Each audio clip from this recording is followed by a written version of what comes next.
From awaytogarden.com and robinhoodradio.com, this is A Way to Garden with Margaret Roach, your weekly invitation to dig in and grow. It's seed catalog season when we gardeners in many regions may not be able to grow much outdoors, but can dream big as we browse their pages and websites.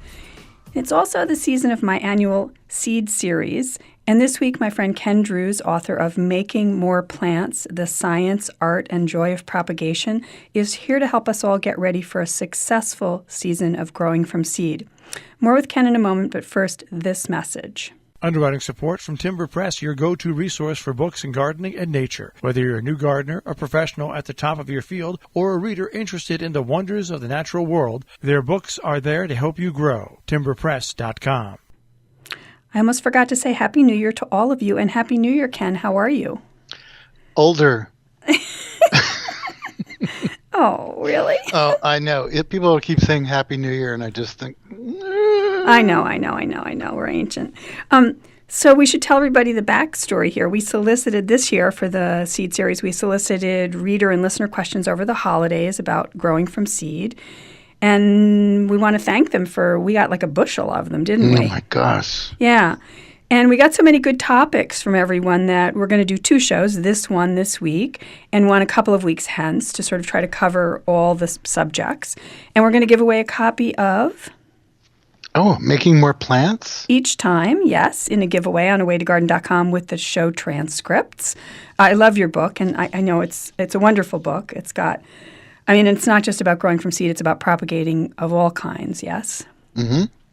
And so in this first show, maybe let's talk about kind of getting ready. Let's do them sort of chronologically, like the planning, the gear, the getting set up once and for all correctly so that you can have success. Because a lot of the questions centered on that, not to my surprise, because we all have issues with the technical. So, first of all, a great question from Madeline was, okay, she says, what's the biggest waste of my time to start as seeds? I want to grow so much, but when should I just start with transplants? And that's a really good strategic thing to think about first, isn't it?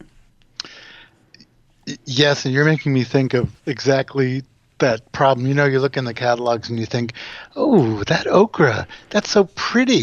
Oh, look at that big red okra.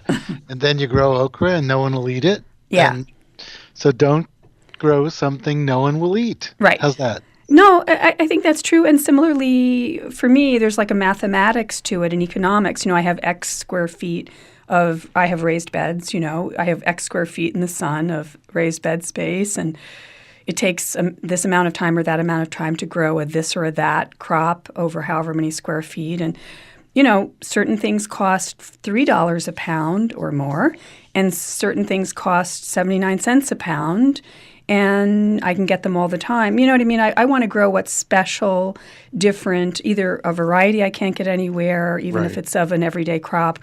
But stuff like zucchini, am I going to give it 3 feet by 3 feet? Or I'm going to buy 4 zucchini from my farmer neighbor down the road because he's always got zucchini in the summer. You know what I mean? And always needs to give it away. Yeah. So I think there's like a math to do, and I think it has to do with availability and, like you said, desirability. Like, do you want it? If you like cooking a certain cuisine, you need those herbs, right? If you can grow Right. them. And also go to the farmer's market, and if there's something that a local farmer is growing and growing really well, maybe you want to support that local farmer. Yes. And, don't grow that if it's easier to get. Yes. When 6 years ago, a number of young organic farm families moved to my town, and one of them specializes in potatoes, and one of them grows a lot of tomatoes as part of their thing. And I rested my soil. It was great because those things are related, and it is good to really rest your soil and not have those every year, for pest and disease issues. And I started, buying big bags of potatoes and putting them in my fridge for the winter, and buying cases of tomatoes. They were organically grown in my neighborhood, like you said, and I'm supporting them. And yeah, so I think that's right too. Is what's available locally from people you wish to support, especially. So. Right. So I asked people about what oddball seed projects they've tried. Not that you and I have ever done anything crazy with seeds. I know you've tried some really nutty things. Should I say that? Nutty things. Like what, Ken? Well, once I soaked a coconut in the bathtub for 6 months. That's a big seed. What were you trying to do? Well, the coconut palms are really beautiful, and actually now I see them from time to time. People get them at the flower market, and they push up a stem and a leaf before they have a root. So I soaked this thing, and it did split, and something started, and then it died. So for 6 months, I had a coconut in my bathtub. That's crazy. You have had used your bathroom plumbing for other, if I remember correctly, didn't you? What did you hang in your toilet tank? Didn't you do some crazy thing? Oh, you're going to have me tell this? Okay. Well, you told it to me before, so it's a half memory. I know. Okay, so I really love, maybe it's I shouldn't say favorite. I really love odd Jack-in-the-Pulpits, and also the local Jack-in-the-Pulpits. Those are Aracema in the genus Aracema.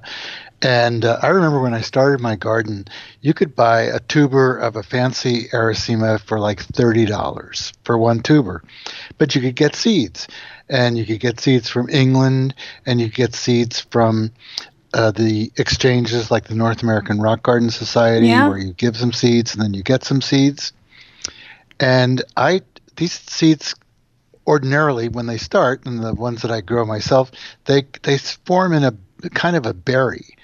And I know it's a long story, but if you take off the flesh from the berry, then those seeds are going to sprout right away. Right. But when you get the dry seeds from an exchange, they don't sprout.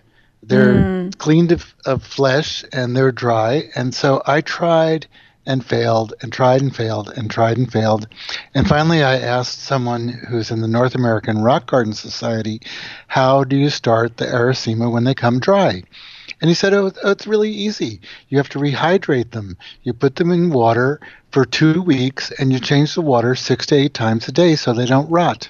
Oh, yeah, I'll get right on that. Well, he's retired, you see. Yeah.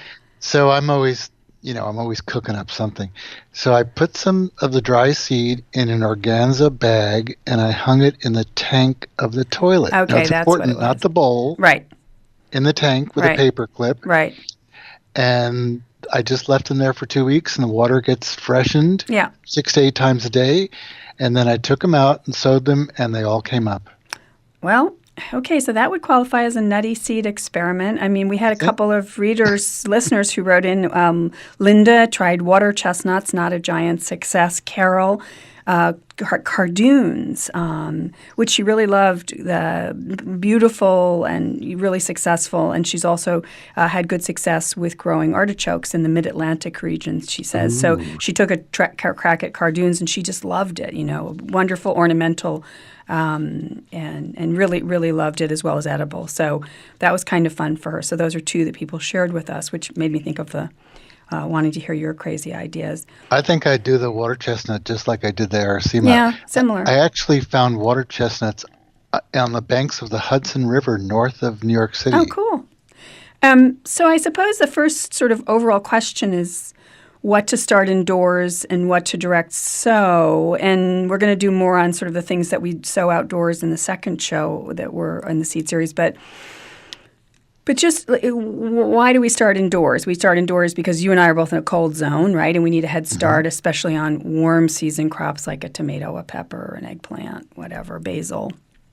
So we do it to get a head start, right? I mean, right. Generally.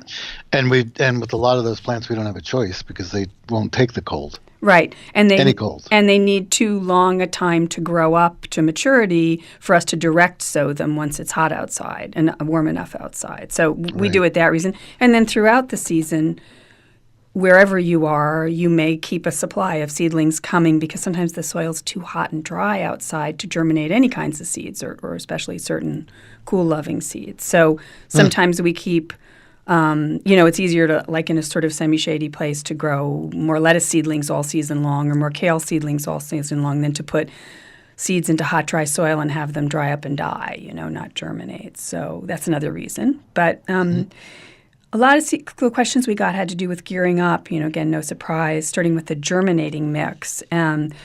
Catherine wanted to know what the best seed starting soil mix to buy was, and her complaint really was that the common ones she's used have what she calls rubble, large bits of bark or whatever, and she has to sift those through, otherwise it sort of impedes smaller seeds. And other people sort of chimed in and said what they've been using.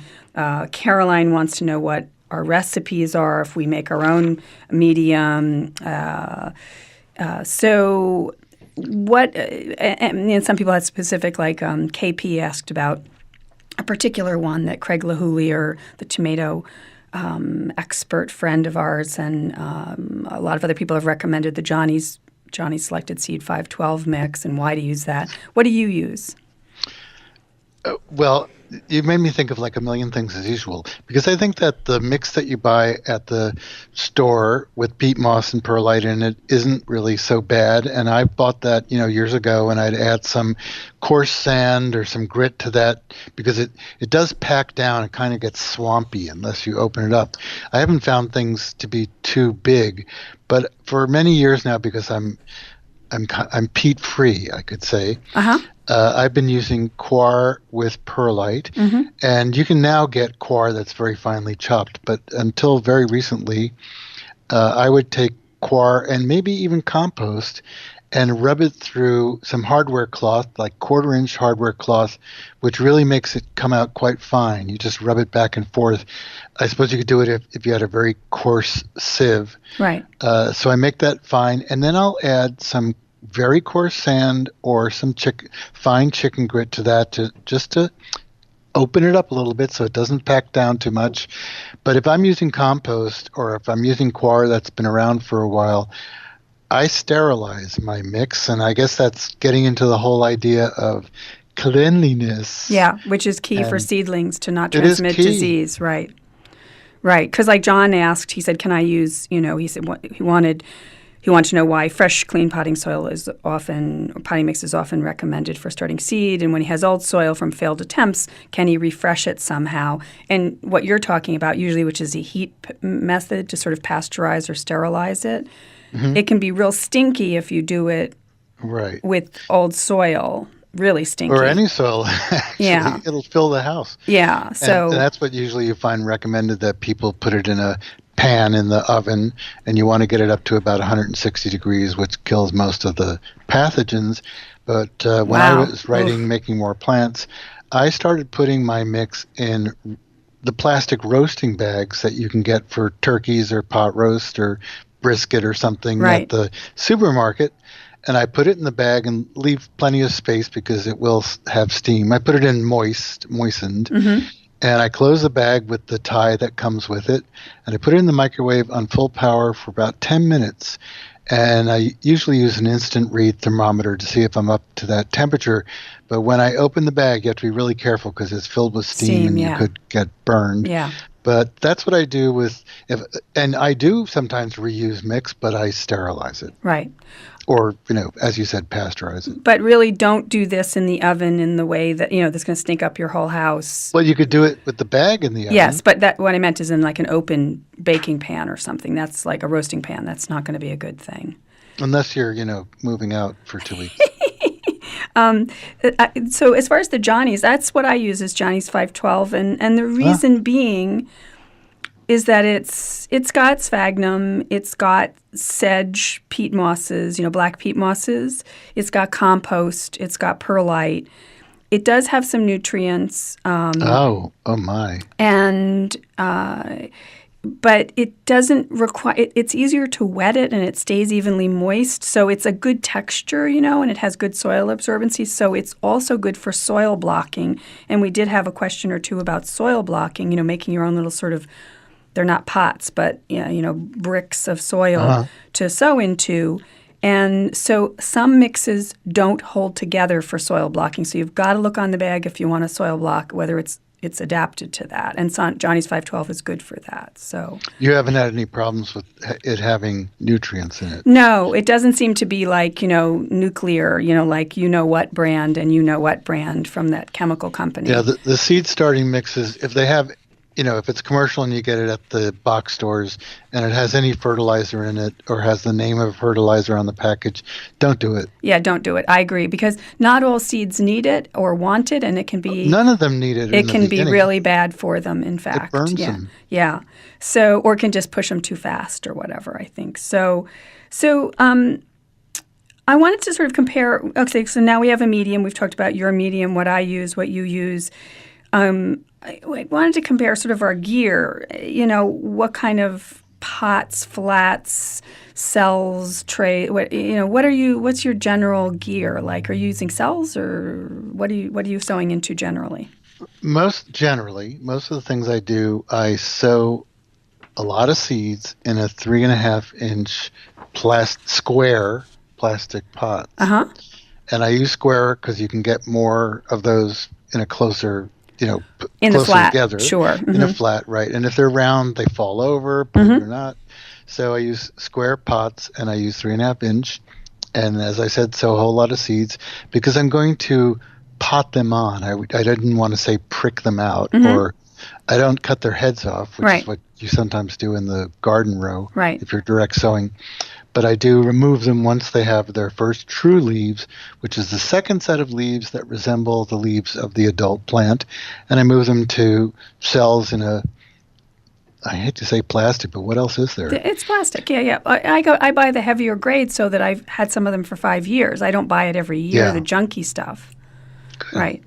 I sometimes sew in fiber pots, like small fiber pots. They're kind of a small rectangle. I don't know if they're 8 inches by 6 inches or something like that. You've seen them. You've probably bought things at the garden center in them. I use these fiber pots because, sometimes I just want to do, 6 or 8 kale seedlings or something. I'm a small family and I don't need a ton of something. I don't need a whole big flat. And I want to do a lot of different things, a couple kinds of kale and a couple kinds of lettuce and a couple, And so it's kind of like a mix and match modules, sort of like a 6-pack, but without the cells. And I can divide them up like you're saying. I don't have to move them as quickly as you have to out of your smaller pots. But I use those sometimes too.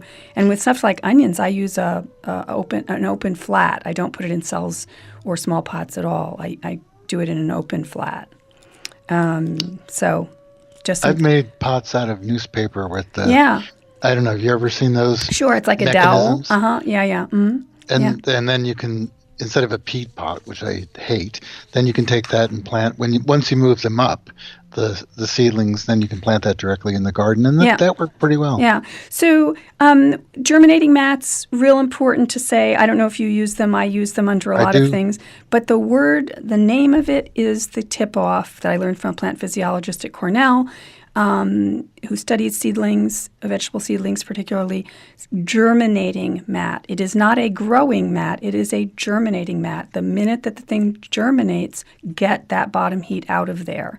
Young plants don't want heat. Even the heat lovers don't want their soil cooking. You know what I mean? It's a germinating helper. Well, they get too long and leggy. Exactly. Similarly, get that hood that if you have plastic over your flats or, one of those hoods, a clear plastic hood, that comes off to what would be called the germinating chamber in a laboratory. So both the bottom heat and the humidity dome or film have to come off as soon as your stuff germinates. One of the big reasons for seed failure.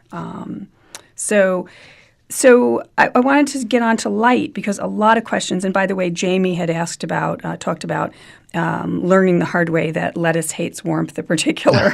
But a lot of people had mentioned the heat thing. Sherry talked about spindly seedlings and what to do about them and would a fan help and, et cetera. Other people mentioned spindly seedlings in their questions. And so light is super important, obviously, and windowsills are just, I think, a total no-no. Don't you agree? Yes, even if it's, well, I suppose if you had a south window and you lived near the equator or something. In general, you just can't give them enough light. Right. on a windowsill. Right. So, all this stuff, and I recently did a great interview with Leslie Halleck, who wrote a new book about gardening growing under lights, and in 2018, and it explains a lot about the details of this. But generally speaking, and LEDs are coming onto the market more and more, and they're getting more affordable. But even the high output T5 lights or T5HO high output lights, the sort of thin fluorescent tubes in a mirrored hood, a reflective hood on an adjustable frame like the Jump Start, inexpensive Jump Start systems, or the ones from I'll never remember the name of it, never mind. Lots of easy ways to do it, but the T5 high outputs are still a really good choice. Much more light, but still not as much light as outdoors on a spring day. You know what I mean? So I carry my guys outside, and I'll give links to all that, to sort of my light protocol. But yeah, I mean. Well, you want to have the seedlings like 2 inches below the lights, and which people can't imagine. And if you have a light unit and it has chains, you can raise and lower the light. But then when you have different flats or trays and the plants are coming up at a different speed, and how do you do that? So I've been using plastic deli containers, the pints and the quarts. So I'll raise the flat using those inverted containers so that those seedlings are raised up to the lights. And if the ones haven't come up yet and they're a little further away, then they can be a little further away, because you can't have everything at the right place at the right time unless you're doing an entire 4-foot by 2-foot area with one kind of seed. Well, and that's the other reason I like to use my fiber pots, is because I can have, if one variety is up and running, I take it off the heat mat. You know what I mean? And similarly with your little pots, you can do the same thing. When it's up, take it off the heat mat. We only have a couple minutes left in this segment, but I want to make sure we cover watering at least briefly. I loved my old APS system that used to be sold sort of these foam compartments, and then they had hollow bottoms, and they stood on top of a capillary kind of a felt mat that dipped into a reservoir and self-watered. They're not made anymore, but there are things like Speedlings and Growies, and I'll give links to them in the transcript. But watering, are you a bottom waterer, or what do you do? Am. Yeah, and tell us. I water from the bottom. If the seedlings are up, and since I top dress, we didn't talk about that, but since I top dress with either chicken grit or very coarse horticultural sand, I can water from above, but I usually use what we used to call a bulb mister. Yes, I use it too, yeah. Which you can still find them, and they're not very expensive. My mother had one for ironing, Yes. 40 years ago. And I have a hand pump sprayer that is like 2 liters or something, and it gives you this similar kind of thing, and it's controllable, and it's small enough, the spray. And it won't dislodge the seeds. No, at all. But generally, I just put, especially when I start, I'll sow the seeds, and then I'll place my 3.5-inch pot, or several of them, in a tray with about 3/4 of an inch of water. And when the grit on the top turns from light to dark, I take them out. It takes about a half an hour. Yeah. So, quick as a bunny, tell us why you put that grit on the top as a mulch to prevent what? Well, I started doing this about 15 years ago. I really do it with everything. I put this kind of top layer, just 1 or 2 thick of chicken grit or coarse sand, and I haven't had damping off the dreaded fungal disease that makes the seedling keel over, right? I haven't had that happen, knock on wood, once since I've been using this inert material on top. It doesn't stay wet, and it doesn't encourage the growth of anything. So it's really just a miracle. Okay. It's like having clean straw around your tomato plants in the summer. Those soil-borne fungal spores can't get up onto your plants. They can't splash up. Same thing. It's like a barrier. Right. It's a great idea. So Ken, we have gotten our first seed series episode done, and we will be back with another in a couple of weeks. Thank you so much. I'll talk to you soon. Good. Underwriting support from Timber Press, your go-to resource for books in gardening and nature. Whether you're a new gardener, a professional at the top of your field, or a reader interested in the wonders of the natural world, their books are there to help you grow. TimberPress.com. And thanks to all of you for listening too. Now, don't miss an episode. You can subscribe free to the podcast version on Stitcher or iTunes. And you can find me anytime at awaytogarden.com or on Facebook and Instagram as @awaytogarden. And happy seed chopping and gardening meantime. Away to Garden with Margaret Roach is a joint production of awaytogarden.com and the smallest NPR station in the nation, Robin Hood Radio.